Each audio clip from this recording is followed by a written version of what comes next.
I hope you all have a floor that needs a little love and an update. This video will help. So I would say if you have the opportunity to paint the floor before you put the baseboard trim on, that would be ideal. That's what we're doing here. And definitely take your time in your prep so that your finished product comes out the best that it can be.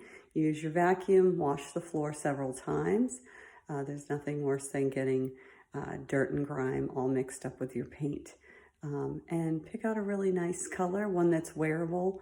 You don't want it to be too light, it will show dirt. You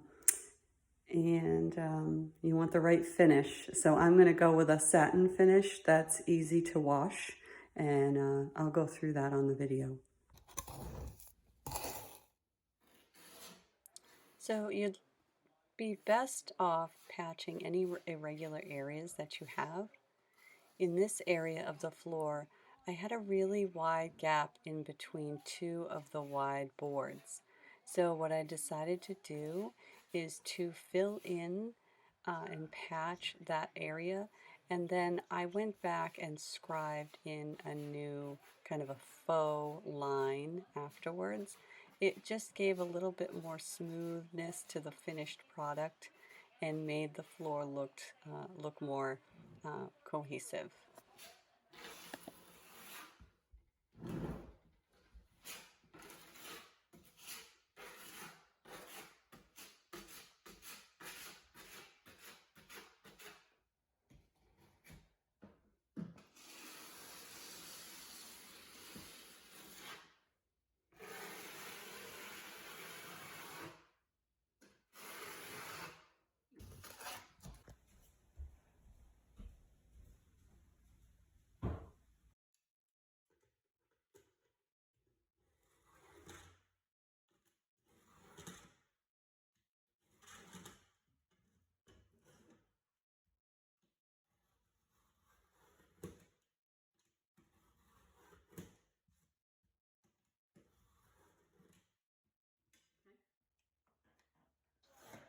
After I patched the floor and placed mud in those places where there were irregularities, I went over all the seams.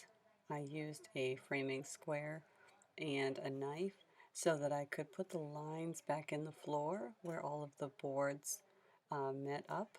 So I was basically cleaning the mud out of the seams again so that those lines would be fluid all the way through, and you would not notice the patching quite so much by having those lines. Your eye would actually just see the whole line all the way down and not necessarily notice the patch. You can pause. I did this technique in all of the different areas around the room that needed to have small patches done. This floor was done in the 1890s, so there was lots of love and lots of character in the floor. So I did go through the entire room and found little discrepancies that needed to have patching. But taking the time to go back and scribe all those boards would make the end look more finished. Um, and I think the product came out nice as a result of doing this step in addition to the rest of it.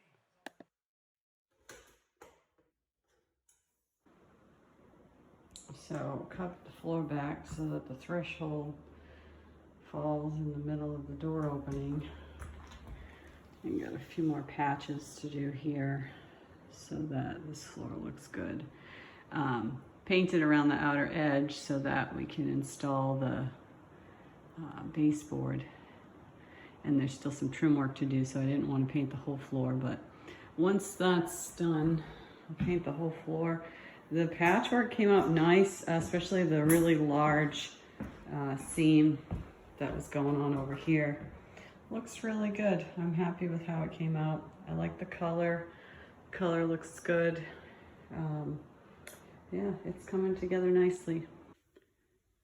All right, so I've sanded this area and then put down some floor patch just to make a smooth transition from the new flooring that we've placed in the front room to the old flooring in the living room.